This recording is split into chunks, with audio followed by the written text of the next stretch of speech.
House of the Dragon, episode 5, features a wedding, and of course, nothing bad has ever happened at a wedding in Westeros. Ever. I was out for a walk with my fiancée last night, and I asked her, which do you prefer, Rings of Power or House of the Dragon? Because I think she's a good barometer of what the casual viewer of these kinds of shows might be like, She hasn't read the books, she likes fantasy, but she prefers chick flicks and dramas. And to my surprise, she said Rings of Power, because she felt like there was just more happening. There was more mystery for where it could go. Whereas House of the Dragon, she said, was quite slow. That was until this episode. Afterwards, I asked her again. I said, which do you prefer now? And she said, definitely this.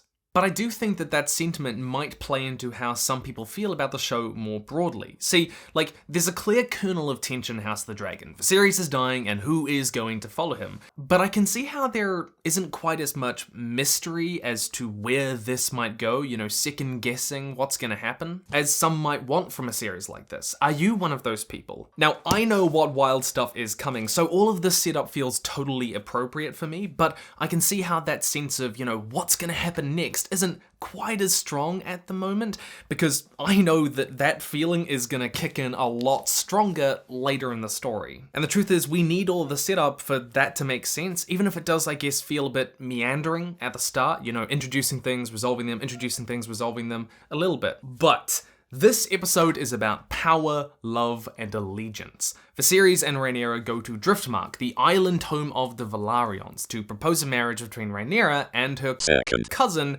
Laenor, which honestly, by Targaryen standards, is like marrying someone from another country. Corlys decides to snub the king, and rather than go meet him at the gate himself, he forces Viserys to come before him in his own hall, like a lesser lord might come before the king. There's some spite here, I came to you before to ask for marriage, and now you've got to come to me to beg.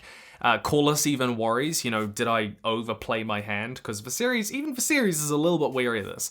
Historically, though, if you've got the queen, who is the royal family, marrying a man, king's consort, it was common for the children and the queen to keep their royal family name, rather than taking the man's name, to ensure that royal house maintains power. Elizabeth II kept the name Windsor, as do her children, even after marrying Philip. But they decide that Rhaenyra's kids can be raised as Velaryons, but upon ascending to the throne, they gotta be a Targaryen. The books talk about Corlys as this, ultra-ambitious man who will not be satisfied until his blood is on the Iron Throne.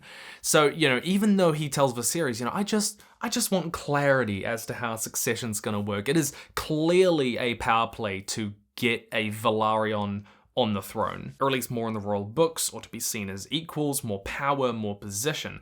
This is the kind of Martin character that I love, ambitious, clever, and uncompromising, but distinctly different to the ones we've seen before.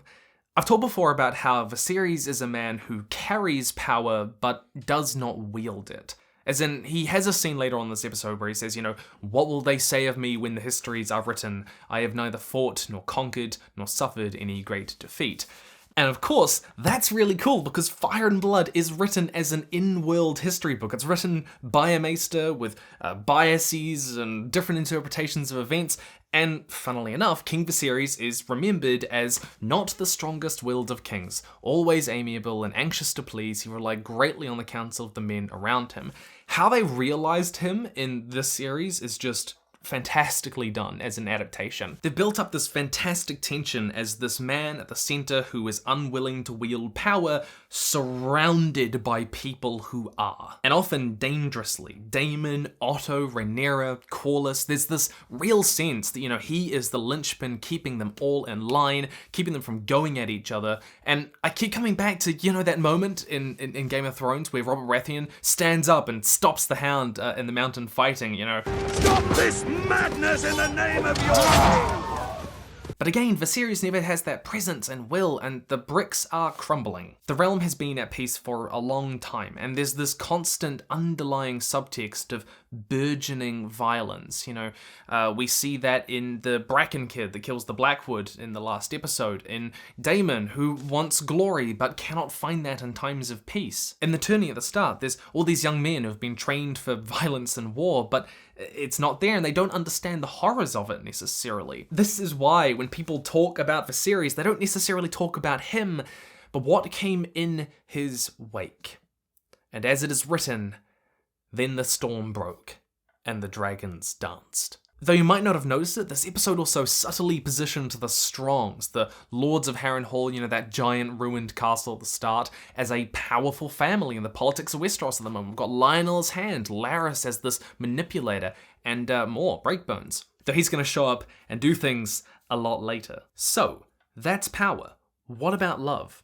Sir Criston Cole and Sir Joffrey Lonmouth both take front and centre roles in this episode, the former as Rhaenyra's lover after she seduced him last episode, and Lonmouth as Laenor's because Laenor likes the goose. He barbecues the sausage. He shoves the cucumber down the drain. He dances across the rainbow field. He plays the many-string... He's gay.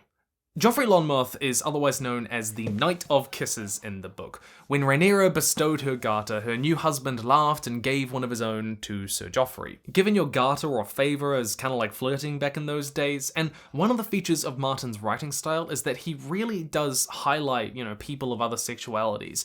In A Song of Ice and Fire, Renly Baratheon and Loras Tyrell are in love, and when Renly dies, Loras swears a vow of chastity. He will never love anyone else again.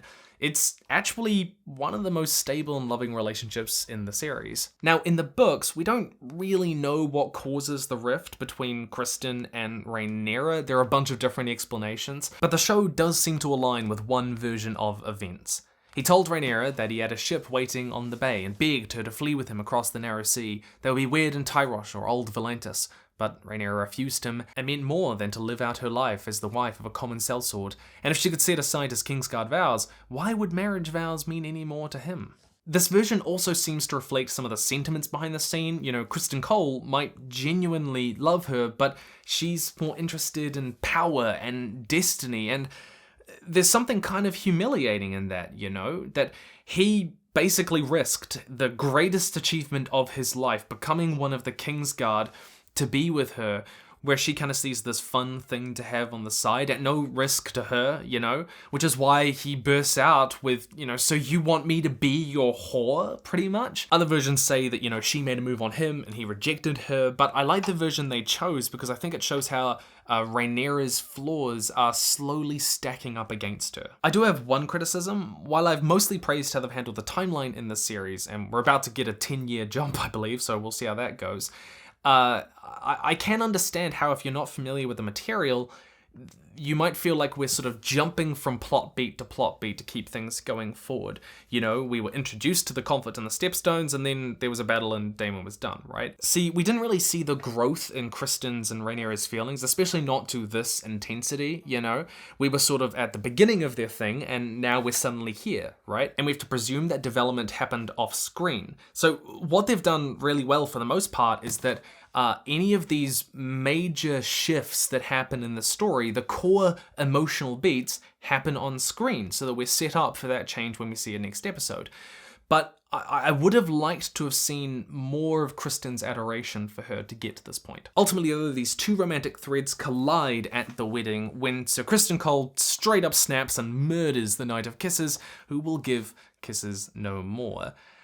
He basically murders him because he sees him as like a symbol of what Rhaenyra wants him to become, nothing more than a paramour or a whore, and it was honestly a frightfully disconcerting act of violence. I think they really captured the horror of being trapped in a crowd, the chaos and confusion of it. I swear it would have been fine if Robert Baratheon was there.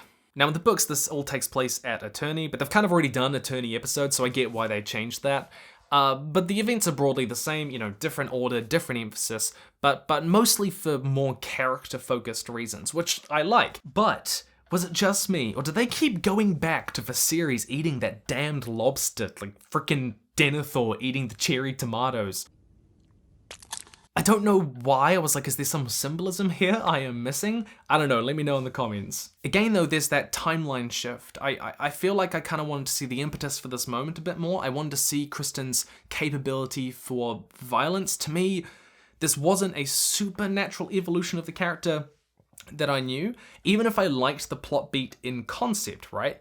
I did, however, really like Laena's mourning and the lack of enthusiasm at the wedding. It was really soulful, human, and sad. Lastly, though, one more thing to mention about the wedding is we get that scene where Daemon hits on Rhaenyra again, and she tells him, "Hey, murder everyone and take me away," which is insane, Rhaenyra, because he would do it. He would do it. Don't tempt him, okay? I took this moment as more kind of taunting, this kind of like, I know you won't do it.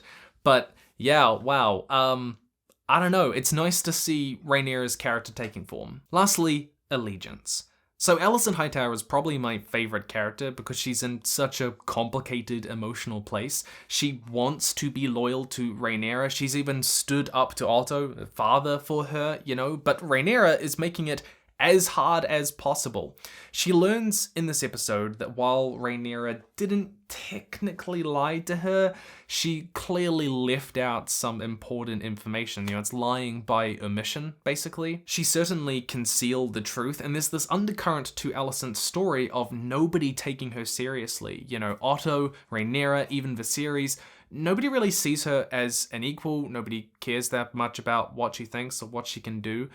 And again, knowing what's coming in the future, I think it was so fundamentally important to put Alicent in a place that is as sympathetic as possible. And that's why, in the most remarkable moment of the episode, absolute praise to the costume designers, Alicent shows up to the wedding in stark green colours. Not House Stark.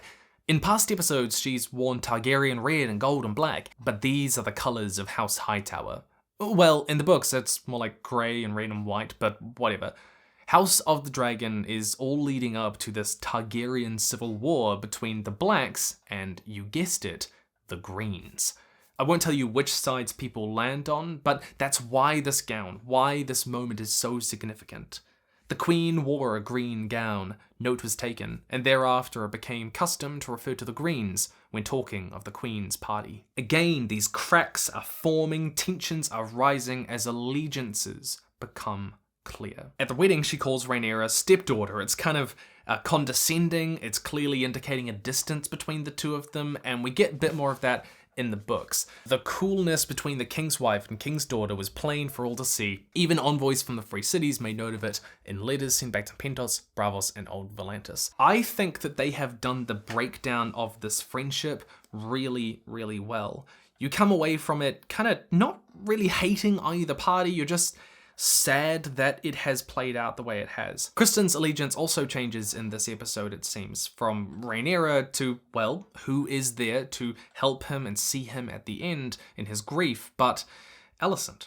See, remember, he thinks that Alicent, is keeping his secret, that she could have him killed, that's what she was there to talk to him about. So as far as he's concerned, she's the most merciful person in the entire world. One last detail. Even though things can differ from the book, for historicity reasons, it's probably a change from the book that Daemon killed Rhea Royce's wife. The events of the book make that very, very difficult to be the case at all, even as a possibility. She was alive for several days after she was injured, at which time she could have said, who tried to murder me? And also he was down in the Stepstones fighting a war at the time, thousands of kilometers away. It's probably the coldest thing Daemon's done in the series so far. It definitely paints him in a particular light. I don't know how I feel about it. Overall though, I think this is a really solid episode, and the only thing I do want to mention is that I kind of wish the series was brighter and a little bit less dusty visually. I don't know what it is, but I kind of want more color. I don't know. I'm just looking forward to the storm clouds breaking, and I love the cracks that have formed around Rhaenyra's floors. Stay nerdy, and I'll see you in the future.